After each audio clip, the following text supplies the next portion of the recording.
بسم اللہ الرحمن الرحیم۔ السلام علیکم۔ دی ٹائم ٹریول سیریز کی چھٹی قسط میں آپ سب کو خوش آمدید کہ جہاں آج ہم اپنی ٹائم مشین میں بیٹھ کر وقت میں ایک بار پھر سے پیچھے جانے والے ہیں، آج سے 3000 سال پہلے کے یروشلم میں، کہ جہاں ایک نبی بادشاہ حضرت سلیمان علیہ السلام اپنی حکومت کر رہے ہیں۔ پچھلی قسط میں ٹائم ٹریول کر کے ہم نے ان کا وہ عظیم الشان تخت دیکھا تھا اور ان کے وہ گھوڑے بھی دیکھے تھے کہ جن کی خوبصورتی میں سلیمان علیہ السلام کھو کر رہ گئے تھے۔ وہ خوبصورت اور دلکش گھوڑے کہ جو کسی قسم کے سبز پردے کے پیچھے سے نکل کر سلیمان علیہ السلام کے سامنے آ گئے تھے۔ لیکن اگر آپ سوچ رہے ہوں کہ یہ کیسی ماورائی قسم کی باتیں ہیں، ماڈرن سائنس میں تو ایسی کسی بھی چیز کے کوئی ثبوت نہیں ملتے، تو تھوڑا ویٹ کریں، کیونکہ آج کی ایپیسوڈ میں آپ کو کچھ ایسی باتیں بھی بتانے والا ہوں کہ جنہوں نے آپ کو اس سے بھی زیادہ حیران کر کے رکھ دینا ہے۔ لیکن میں وعدہ کرتا ہوں کہ یہ تمام باتیں انشاءاللہ سچ ہوں گی، کیونکہ یہ سب کی سب باتیں قرآن و حدیث میں موجود ہیں۔ بس فرق صرف اتنا ہے کہ آج سے پہلے انہیں کبھی اس طرح سے دیکھا نہیں گیا تھا۔ تو چلیں آئیں پھر چلتے ہیں ہم آج سے 3000 سال پہلے کے یروشلم میں۔ حضرت سلیمان علیہ السلام کی بادشاہی کا زمانہ، 3000 سال پہلے کا وقت، یروشلم۔ آج یروشلم میں ہمارا دوسرا وزٹ ہے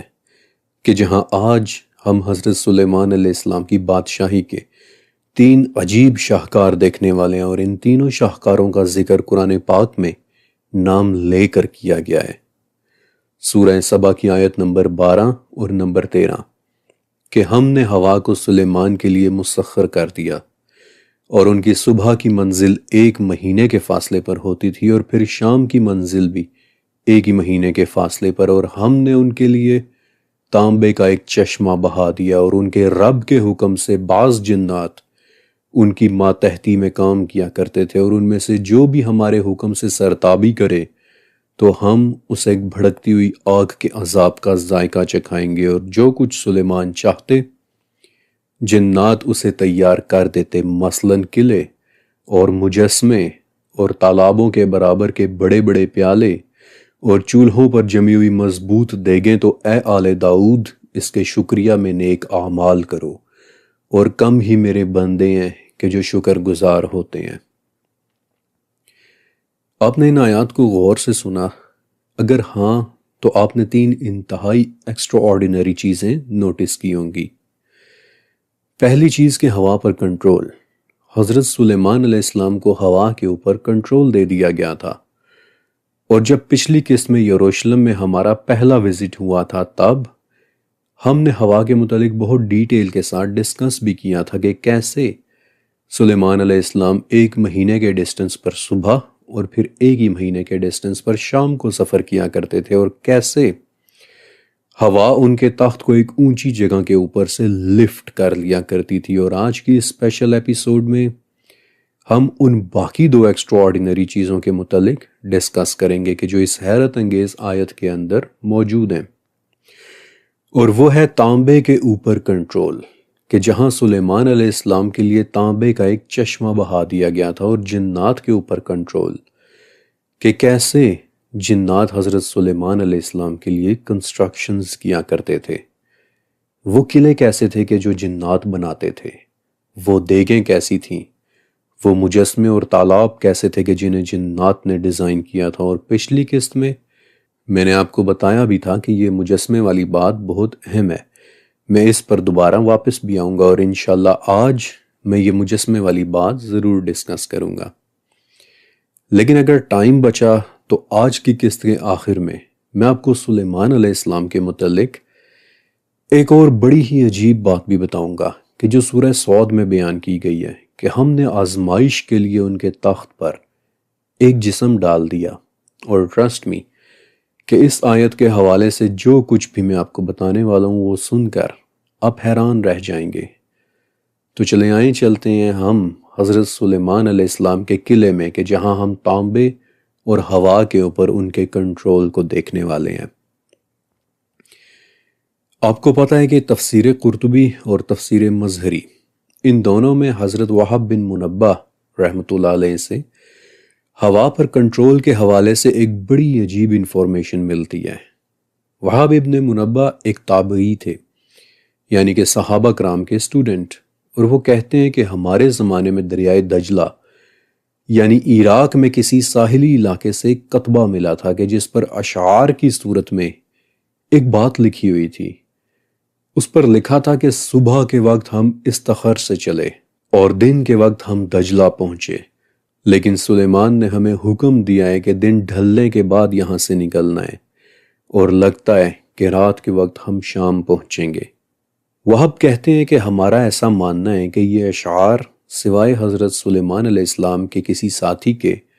کوئی اور نہیں لکھ سکتا تھا، کیونکہ اتنی تیزی کے ساتھ ان کے علاوہ سفر کوئی اور نہیں کر سکتا تھا۔ البتہ ہمیں یہ نہیں پتا کہ یہ اشعار لکھنے والا انسان تھا یا پھر جنات میں سے کوئی جن۔ پچھلی قسط کے اندر میں آپ کو بہت ڈیٹیل سے بتا چکا ہوں کہ سلیمان علیہ السلام کے ساتھ سفر میں ان کے ٹاپ کے ایلیٹ لوگ بھی ان کے ساتھ ہوا کرتے تھے۔ تفسیر مظہری میں مقاقل بتاتے ہیں کہ تخت پر حضرت سلیمان علیہ السلام کے بیٹھنے کے لیے ایک خاص جگہ ہوتی تھی کہ جس کے ارد گرد ریشم اور سونے کی تاروں سے بنا ایک فرش ہوتا تھا، اور اس فرش کے بالکل درمیان میں آپ علیہ السلام کے بیٹھنے کے لیے ایک سنہرا تھرون رکھا جاتا تھا، اور اس تھرون کے بالکل قریب پہلے سونے کی کچھ کرسیاں کہ جن پر دوسرے انبیاء بیٹھا کرتے تھے، اور پھر ان کے پیچھے چاندی کی کرسیاں کہ جن پر علماء بیٹھا کرتے تھے۔ بائی دی وے، اگر آپ سوچ رہے ہوں کہ ایسا کیسے ہو سکتا ہے کہ سلیمان علیہ السلام کے علاوہ بھی انبیاء ہوں، تو یہ حدیث یاد رکھیے گا کہ بنی اسرائیل میں کوئی وقت ایسا نہیں گزرا کہ ان کے درمیان کوئی نبی موجود نہ ہو۔ اور تفسیر سیرات الجنان سے ہمیں یہ بھی پتہ چلتا ہے کہ ایک وقت ایسا بھی آیا کہ بنی اسرائیل نے ایک ہی دن میں اپنے 43 انبیاء کو شہید کر دیا تھا، which means کہ ایک ہی وقت میں بنی اسرائیل کے ہاں کئی انبیاء کا ہونا it was very normal۔ حضرت داؤد علیہ السلام اور حضرت سلیمان علیہ السلام بھی ایک ہی وقت کے دو نبی تھے، اور اسی لیے کچھ لوگ آصف ابن برخیہ کو بھی ایک نبی ہی مانتے ہیں کہ جو ملکہ سبا کا تخت لے کر آئے تھے، اور وہ بڑا ہی انٹرسٹنگ ٹاپک ہے، اور اس پر علیحدہ سے انشاءاللہ پوری ایک اسپیشل ایپیسوڈ ریلیز ہوگی۔ لیکن حضرت سلیمان علیہ السلام کے ہوا پر کنٹرول کے بارے میں تو ہم پچھلی قسط میں بھی بہت ڈیٹیل سے ڈسکس کر چکے ہیں، لیکن اب وقت ہے اس سے آگے بڑھنے کا، تانبے، مجسموں، تالابوں اور جنات پر کنٹرول کو ڈسکس کرنے کا۔ السبا کی 12ویں آیت میں آتا ہے کہ ہم نے سلیمان کے لیے تانبے کا ایک چشمہ بہا دیا۔ اس آیت کی انٹرپریٹیشن دو طرح سے ہوئی ہے کہ یا تو سلیمان علیہ السلام کے زمانے میں تانبے کا استعمال یا کاپر انڈسٹری اس قدر عروج پہ پہنچ چکی تھی کہ لگتا تھا کہ جیسے ہر طرف تانبے کے چشمے بہہ رہے ہیں، لیکن دوسری انٹرپریٹیشن یہ ہے کہ وہ واقعی لٹرلی پگھلے ہوئے تانبے کا کوئی چشمہ ہی تھا کہ جو بہہ نکلا تھا، اور 99% صحابہ اور تابعین یہی کہتے ہیں کہ وہ لٹرلی بہنے والا ایک چشمہ ہی تھا۔ فار ایگزامپل حضرت ابن عباس رضی اللہ تعالیٰ عنہ وہ کہتے ہیں کہ یہ چشمہ پگھلے ہوئے تانبے کا تھا، اور یہ یمن میں کہیں سے بہنا شروع ہوا تھا، اور اپنے اوریجن سے لے کر یہ چشمہ وہاں تک بہہ رہا تھا کہ جتنا فاصلہ 3 دن اور 3 رات کا سفر ہوتا ہے، یعنی تقریباً 96 کلومیٹرز، اسلام آباد سے لے کر تقریباً جہلم تک۔ ایگزیکٹلی یہی سٹانس تفسیر مظہری میں امام بغوی رحمۃ اللہ علیہ کا بھی ہے، اور امام صدی رحمۃ اللہ علیہ کا بھی۔ ہاں، انہوں نے ایک ایڈیشن اور کیا ہے کہ یہ چشمہ نہ صرف 3 دن کے فاصلے جتنے ایریا پر بہہ رہا تھا، بلکہ یہ بہتا بھی ٹوٹل 3 دن کے لیے رہا تھا، تاکہ ان دنوں میں سلیمان علیہ السلام جس کام کو جس وقت چاہیں اس کے لیے انہیں انتظار نہ کرنا پڑے، اور انہیں پگھلا ہوا تانبا آسانی سے مل جائے۔ اور ابھی میں آپ کو بتاتا بھی ہوں کہ تانبا ہی کیوں بہایا گیا تھا۔ دیکھیے، تانبا ایک نیچرل کیمیکل ایلیمنٹ ہے کہ جس کا ایٹامک نمبر ہے 29، لیکن تانبے کی 3 خصوصیات ایسی ہیں کہ یہ حضرت سلیمان علیہ السلام کے لیے ایک پرفیکٹ مٹیریل رہا ہوگا۔ تانبے کی پہلی خاصیت کہ تانبا انرجی اور ٹیمپریچر کا بہترین کنڈکٹر ہوتا ہے۔ اس میں سے بہت آسانی کے ساتھ بجلی، انرجی اور ہیٹ گزر جاتی ہے، اور ہمیں پتہ ہے کہ حضرت سلیمان علیہ السلام کی سلطنت میں انرجی کی کوئی ان ناؤن فارم بہت بڑے اسکیل پر استعمال ہو رہی تھی۔ اور اس کی دوسری خاصیت کہ تانبا ہائیلی ڈکٹائل ہوتا ہے، یعنی کہ یہ آسانی سے مڑ جاتا ہے، ٹوٹتا نہیں ہے، کہ جس کی وجہ سے یہ ایک بہترین کنسٹرکشن مٹیریل تھا، کیونکہ تانبے والی آیت سے اگلی ہی آیت میں آتا ہے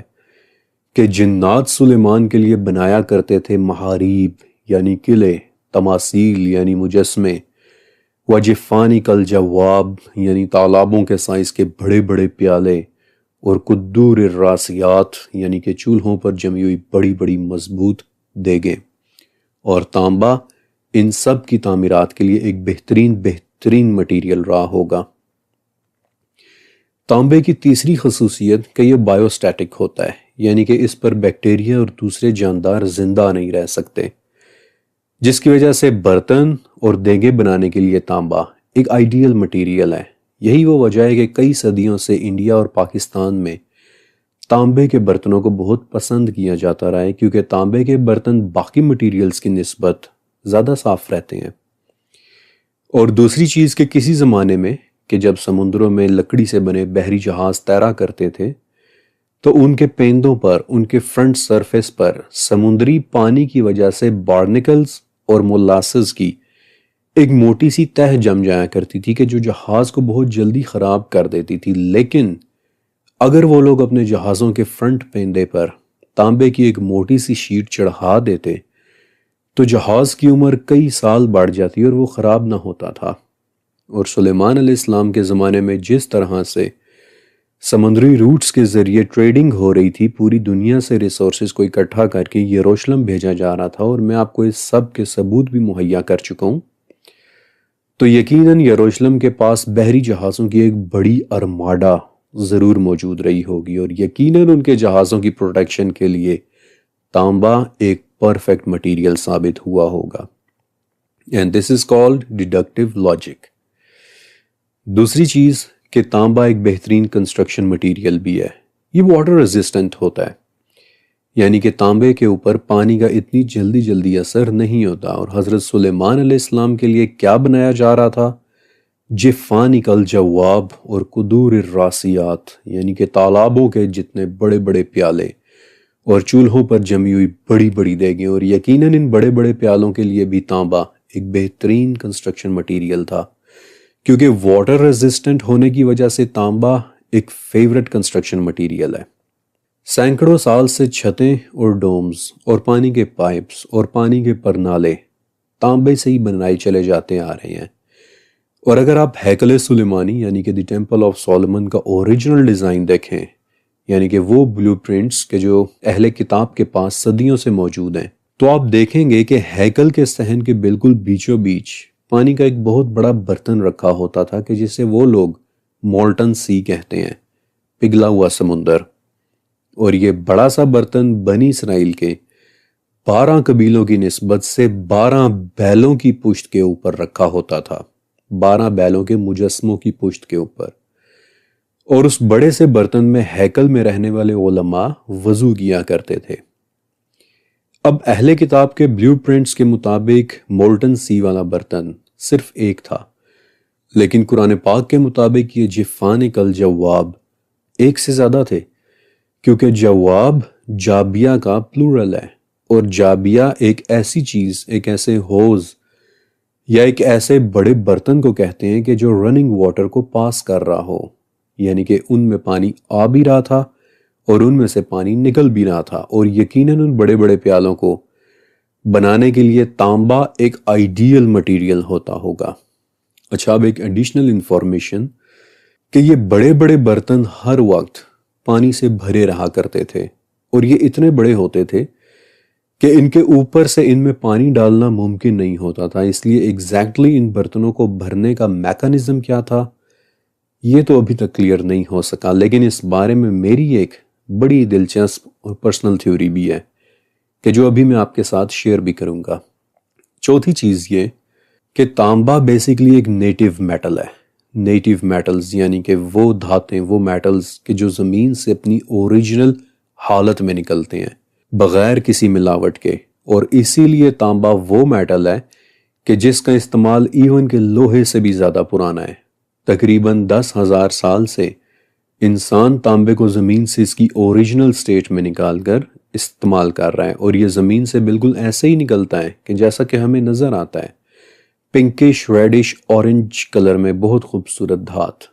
یہ کلر ٹون میں نے آپ کو جان بوجھ کر بتائی ہے، اور ابھی آپ دیکھ بھی لیں گے کہ کیوں۔ وہ لٹرلی تانبے کا ایک چشمہ ہی تھا کہ جو حضرت سلیمان علیہ السلام کے لیے بہا دیا گیا تھا۔ دیکھیے، تانبے کا چشمہ بہنے کے لیے تانبے کا پگھلا ہوا ہونا ضروری ہے، اور تانبا پگھلتا ہے تقریباً 1150 ڈگری سینٹی گریڈ پر، اور ایگزیکٹلی یہی ٹمپریچر ہوتا ہے ایک آتش فشاں پہاڑ کا۔ لہٰذا ڈیڈکٹیو لاجک یہ کہتی ہے کہ بہت ممکن ہے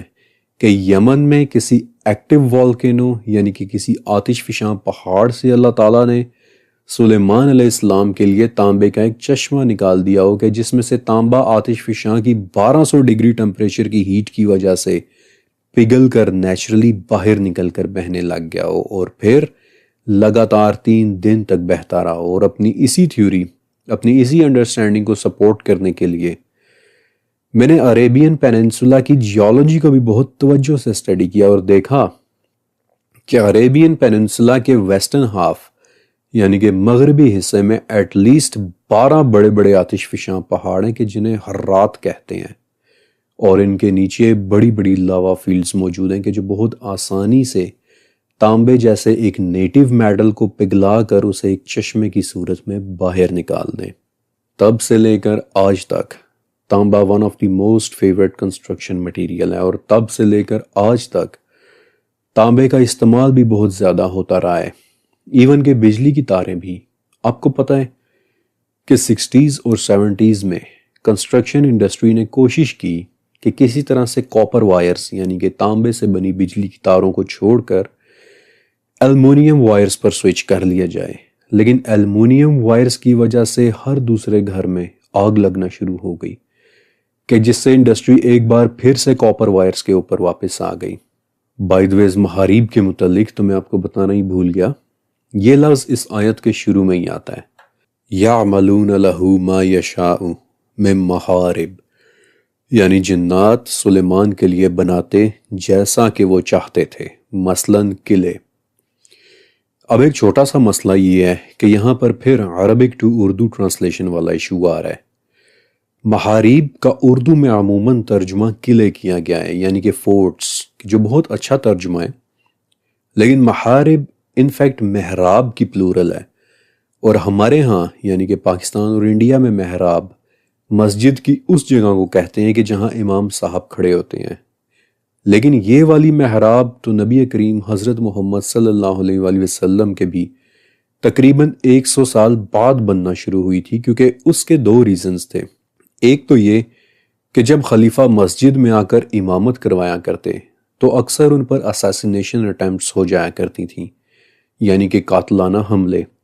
تو ان حملوں سے بچنے کے لیے پھر مساجد میں محرابیں بنانے کا آغاز ہوا تاکہ امامت کراتے کسی خلیفہ کو کسی بھی قاتلانہ حملے سے محفوظ رکھا جائے،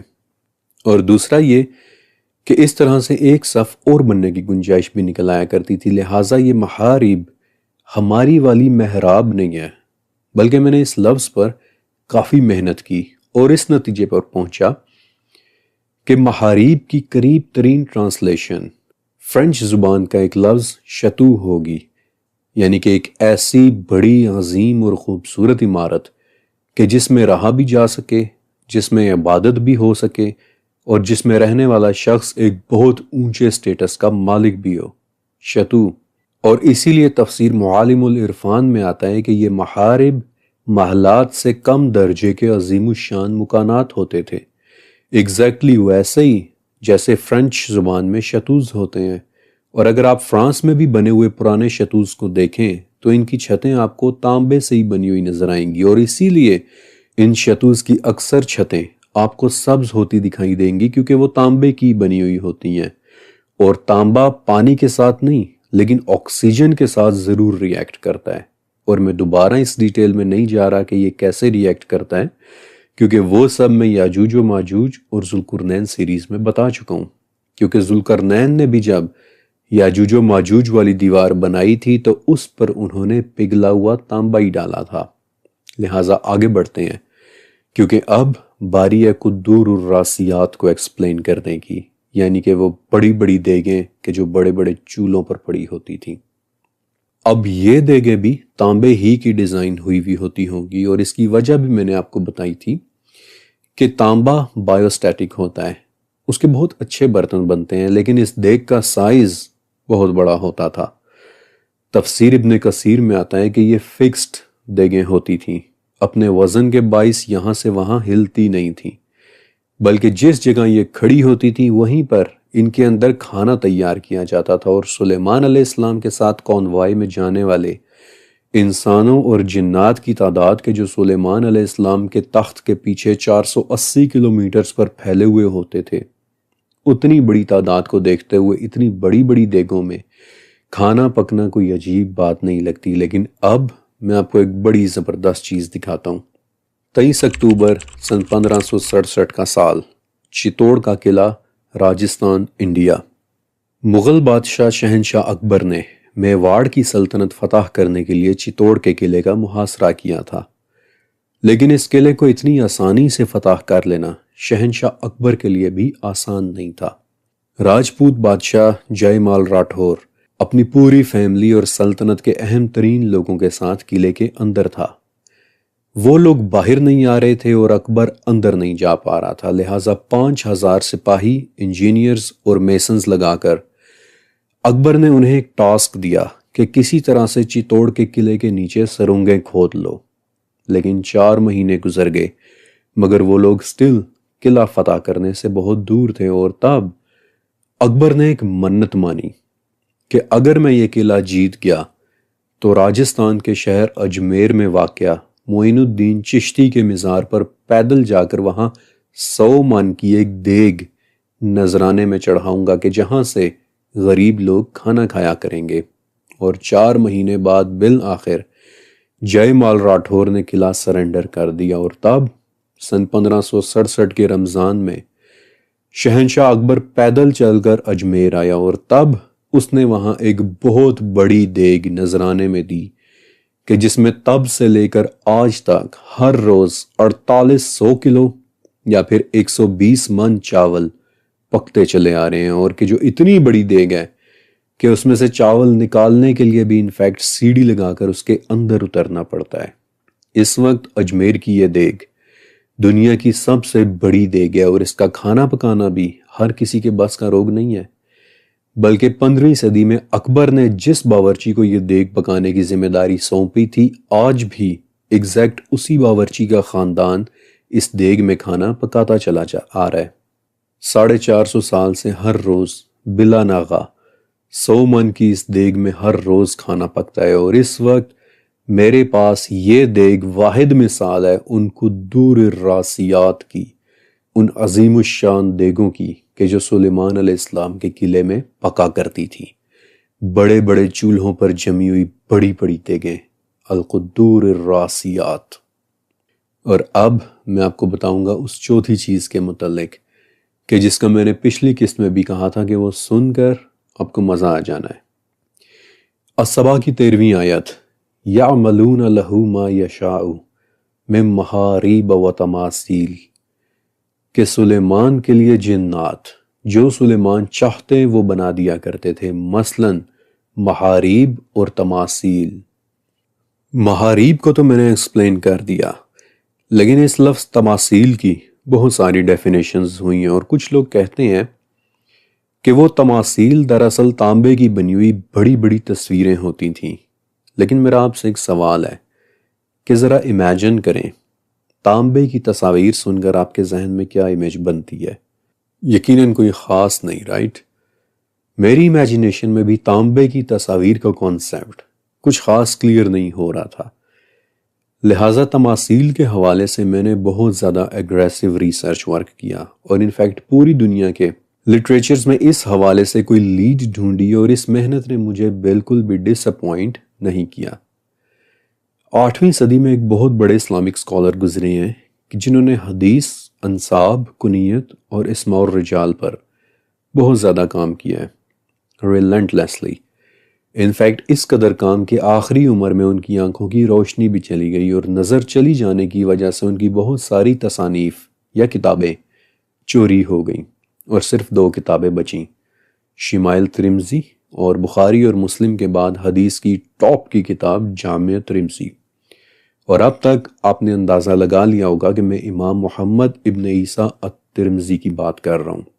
اور اب جو بات میں آپ کو بتانے والا ہوں وہ امام ترمذی کے حوالے سے احادیث کی ایک بہت بڑی کتاب نوادر الاصول میں لکھی ہوئی ہے، کہ جہاں امام ترمذی حضرت ابن عباس رضی اللہ تعالیٰ عنہ سے روایت کرتے ہیں کہ جنات نے حضرت سلیمان علیہ السلام کے لیے تانبے اور پیتل کے بڑے بڑے مجسمے بنائے تھے، اور سلیمان علیہ السلام نے دعا کی تھی کہ اے میرے رب ان مجسموں میں روح پھونک دے کیونکہ یہ خدمت میں بہت طاقتور ہیں، اور تب اللہ تعالیٰ نے ان مجسموں میں روح پھونک دی۔ اور اب آپ مجھے بتائیں کہ تانبے یعنی میٹل سے بنے بڑے بڑے مجسمے کہ جو حرکت کرتے ہوں، اب بتائیں کہ آپ کے ذہن میں کیا امیجنیشن آ رہی ہے؟ We are talking about some kind of robotics here۔ Metal یا دھات سے بنے ایسے خود کار انسان کے جو سلیمان علیہ السلام کے محلات میں روزمرہ کے کام کیا کرتے تھے۔ اور سچ کہوں تو امام ترمذی والا ریفرنس تو مجھے بہت شروع میں ہی مل گیا تھا، اور اس بات پر یقین کرنے کے لیے امام ترمذی جیسی پرسنالٹی کی ایک روایت بھی بہت تھی، لیکن صرف آپ کے علم میں اضافے کی خاطر میں نے پوری دنیا کے قدیم لٹریچرز میں ایک اینشنٹ آٹومیٹا کے متعلق معلومات ڈھونڈنے کی کوشش کی تاکہ آپ کو اور بھی یقین آ جائے، لہٰذا سنتے جائیے۔ اینشنٹ چائنا، اینشنٹ گریس، ٹولمک دور کا ایجپٹ، ہر جگہ مجھے ایک سیلف آپریٹنگ مشین کے ٹریسز ملے ہیں کہ جنہیں ایک بہت بڑے بادشاہ نے بنوایا تھا۔ مثلا اینشنٹ گریکس اور رومنز میٹل سے بنے ایک ایسے میکینیکل سرونٹ یا خادم کے متعلق بتاتے ہیں کہ جسے ایک بادشاہ نے بنوایا تھا، اور اس بادشاہ کو وہ لوگ اپنی زبان میں فالکن کہتے ہیں، یعنی کہ وہ بادشاہ کے جو میٹل کے استعمال میں ایکسپرٹ تھا، تانبے میں ایکسپرٹ، بالکل حضرت سلیمان علیہ السلام کی طرح۔ پھر اینشنٹ گریکس گیلاٹیا نامی ایک مجسمے کا ذکر کرتے ہیں کہ جو زندہ چلا پھرا کرتا تھا۔ چائنا میں اینشنٹ چائنا میں ایک بہت قدیم کتاب ہے کہ جسے آج سے 2300 سال پہلے لکھا گیا تھا، ہان فائی زئی، کہ جس میں ہان فائی نام کا ایک قدیم فلاسفر میٹل سے بنے ایسے عجیب جانداروں کا ذکر کرتا ہے کہ جنہیں ایک بادشاہ نے بنوایا تھا اور وہ آسمان میں اڑا کرتے تھے۔ اور ایگزیکٹلی یہی اکاؤنٹ ہان فائی کے زمانے میں گزرے اس کے کانٹیمپرری ایک اور شخص لوبان نے بھی دیا ہے کہ واقعی ایسا ہی ہوا تھا۔ انفیکٹ آج بھی لوبان کی دی ہوئی ڈسکرپشن کے اوپر چائنا میں ایک مجسمہ بھی بنا ہوا ہے کہ جس میں ایک شخص ہوا میں اڑنے کی کوشش کر رہا ہے۔ 11ویں صدی کے انڈیا میں سنسکرت زبان میں کتاب لکھی گئی تھی، اور بہت مشکل سے مجھے اس کتاب کی لیٹن ٹرانسلیشن ملی کہ جس کے کچھ خاص حصوں کو میں نے جرمن میں ٹرانسلیٹ کیا، اور اب اسے جرمن سے اردو میں ٹرانسلیٹ کر کے آپ کو بتا رہا ہوں۔ اور اس کتاب کا نام ہے سامارنگنا سترادھارا، کہ جس میں ایک ایسے بادشاہ کا ذکر ہے کہ جس کے پاس میٹل سے بنے ہوئے انسان تھے اور وہ اس کے محل میں کام کیا کرتے تھے، مثلاً مشلوں اور روشنی والے لیمپس میں تیل بھرنا وغیرہ۔ اور یہیں سے میری ایک تھیوری ڈیولپ ہوئی تھی کہ ٹیمپل آف سولومن کے صحن میں رکھے وہ بڑے بڑے جفان اکل جواب کہ جنہیں اہل کتاب دی مولٹن سی کہتے ہیں، پانی سے بھرے وہ بڑے بڑے پیالے کہ جن کے متعلق میں نے بتایا تھا کہ ان میں پانی ڈالنے کا میکانزم کیا تھا، یہ ابھی تک کلیئر نہیں ہوا، لیکن میری انڈرسٹینڈنگ یہ ہے کہ ان بڑے بڑے پیالوں یا برتنوں کو بھی یہی مجسمے ہی بھرا کرتے تھے، کیونکہ وہ مجسمے محل کے باقی کام بھی کیا کرتے تھے، مثلاً مشعلیں جلانا وغیرہ۔ 11ویں صدی کے انڈیا میں ہی سنسکرت زبان میں ایک اور کتاب بھی لکھی گئی تھی، لوکا پنتی، same methodology, Sanskrit to Latin, Latin to German, اور پھر جرمن ٹو اردو، کہ جو آپ کی آسانی کے لیے میں خود کر رہا ہوں۔ اور اس کتاب میں اینشنٹ انڈینز بتاتے ہیں کہ ایک بادشاہ ایسا بھی گزرا ہے کہ جس کے پاس دھات سے بنی پوری ایک آرمی تھی کہ جو اس کی حفاظت کیا کرتی تھی. اینشنٹ گریکس کہ جس میں وہ ایک ایسے بادشاہ کا ذکر کرتے ہیں کہ جس کے پاس سنہری خدامائیں تھیں، یعنی کہ the golden maids. اور میں نے جان بوجھ کر آپ کو اس وقت تانبے کے متعلق ایک بات بتائی تھی کہ تانبے کا رنگ پنکش ریڈش اورنج ہوتا ہے کہ جو واقعی ایک گولڈن ٹنج دیتا ہے، اور جسے اگر ایک قدیم انسان اپنی کتاب میں اپنی زبان میں ڈیفائن کرے تو وہ پنکش ریڈش اورنج کے بجائے ایک اور لفظ استعمال کرے گا، گولڈن. اینشنٹ چائنا میں تقریباً 2600 سال پہلے ایک اسکالر گزرا ہے، داؤ خوان. اور داؤ خوان کا پیریڈ بہت امپورٹنٹ ہے، یعنی کہ 2600 سال پہلے، کیونکہ یہ شخص حضرت سلیمان علیہ السلام کے صرف 300 سال بعد گزرا ہے، ان کے وقت کے بہت قریب. اور وہ بھی ایک ایسے بادشاہ کے متعلق ڈسکرائب کرتا ہے کہ جس کے پاس مقدس دھاتی لوگ تھے، میٹل پیپل. اور داؤ خوان کے مطابق جب وہ بادشاہ فوت ہوئے تو اس وقت وہ دھاتی لوگ روئے بھی تھے. تماثیل یعملون لہ ما یشاء من محارب و تماثیل، جو سلیمان چاہتے جنات ان کے لیے بنایا کرتے تھے. محاریب اور تماثیل، تانبے کے بڑے بڑے مجسمے. آئی بیٹ کہ آپ نے پہلے کبھی ان آیات کو اس نظر سے نہیں دیکھا ہوگا. اور اگر آپ سوچ رہے ہیں کہ سلیمان علیہ السلام کی حکومت تو پوری دنیا میں تھی، لیکن میں نے آپ کو صرف چائنیز، انڈینز، ایجپشنز اور گریک لٹریچر سے ہی مثالیں کیوں دیں، تو مائی ڈیئرز اس کی وجہ یہ ہے کہ یہ سب سے پرانی سیولائزیشنز ہیں، اور انہی کے ہاں سب سے پہلے ریکارڈ کیپنگ یعنی کہ کتابیں لکھنے کی پریکٹس وجود میں آئی تھی. ساؤتھ امریکہ کے مایانز اور آسٹریلیا کے ایبوریجنلز وہ تو آج تک کتابیں یا ٹیکسٹ نہیں لکھتے. مایانز تو خیر اب ختم ہو چکے ہیں، لیکن ایبوریجنلز آج بھی ٹریڈیشنل سٹوری ٹیلنگ میتھڈ کے ذریعے اپنا علم آگے پہنچاتے ہیں. اور مجھے پورا یقین ہے کہ اگر ان کے ہاں بھی کتابیں لکھنے کا رواج ہوتا تو ان کے ہاں بھی مجھے دھات سے بنے ان لوگوں کے ٹریسز مل جاتے. تماثیل کے ٹریسز، محاریب کے ٹریسز، جفانک الجواب اور قدور الراسیات کے ٹریسز. Amazing, just amazing. 4 چیزیں باقی ہیں کہ جن کے متعلق میں نے آپ کو اور بھی بتانا ہے. میرا خیال تھا کہ میں انہیں اس قسط میں کور کر لوں گا،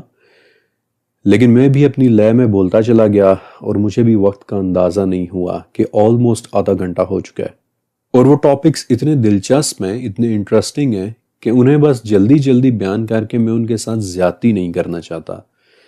کیونکہ وہ 4 ٹاپکس ہیں ہی بڑے زبردست. ایک تو جنات کا حضرت سلیمان علیہ السلام کے کنٹرول میں ہونا، کہ وہ کیسے جنات تھے اور وہ ان کے لیے کیا کیا کام کیا کرتے تھے. دوسرا وہ جسم کہ جسے حضرت سلیمان علیہ السلام کے تخت پر آزمائش کے لیے ڈال دیا گیا تھا. اور تیسرا اس شخص کے متعلق کہ جو پلک جھپکنے سے پہلے ملکہ سبا کا تخت حضرت سلیمان علیہ السلام کے پاس لے آیا تھا، اور پھر حضرت سلیمان علیہ السلام کی حیرت انگیز وفات کا واقعہ کہ کیسے وہ کھڑے کھڑے فوت ہو گئے تھے، لیکن جنات کو ان کی وفات کا پتہ تک نہیں چلا اور وہ خاموشی سے ہیکل کی تعمیر کرتے رہے. اور آئی ایم شیور کہ آپ نے یہ واقعات پہلے بھی کئی مرتبہ سن رکھے ہوں گے، لیکن میں وعدہ کرتا ہوں کہ انشاءاللہ اس مرتبہ میں آپ کو یہ واقعات اس اینگل سے دکھانے والا ہوں کہ جس طرح سے آپ نے پہلے شاید کبھی سوچا بھی نہیں ہوگا. کیونکہ جو آپ دیکھ رہے ہیں یہ کوئی 1 یا 2 ہفتے کا یا 1 مہینے کا ریسرچ ورک نہیں ہے، بلکہ 44 تفاسیر، 44 تفاسیر اور دنیا بھر کے ہسٹوریکل ریکارڈز اور لٹریچر اور قدیم ٹیکسٹ کو پڑھنے کے بعد پھر ان میں سے بنائے گئے نوٹس پر کیا گیا ریسرچ ورک ہے کہ جسے میں نے تقریباً 20 سال میں تیار کیا ہے. اور اس ویڈیو کے آخر میں آپ سے صرف 3 چیزوں کی درخواست کرتا ہوں. پہلی یہ کہ میرے لیے دعا کر دیا کریں. میں خود کچھ بھی نہیں ہوں، میرے پاس آپ کو دینے کے لیے جو کچھ بھی ہے یہ سب اللہ تعالیٰ ہی کا دیا ہوا ہے. دوسری ریکویسٹ کہ یہ ویڈیوز، یہ آرٹ ورک، اسے میں اکیلا اور بہت محنت سے تیار کرتا ہوں، اس لیے پلیز اس ویڈیو کو لائک کر دیجیے گا، کیونکہ اس طرح یہ ویڈیو یوٹیوب کے باقی فیملی ممبرز تک بھی پہنچ جاتی ہے. اور تیسری چیز کہ ایک مرتبہ اس ویڈیو کے کمنٹ سیکشن میں لکھا ہوا میرا پنڈ کمنٹ ضرور پڑھیے گا، کیونکہ اس میں میری طرف سے آپ سب کے لیے ایک پیغام موجود ہے۔ اللہ حافظ۔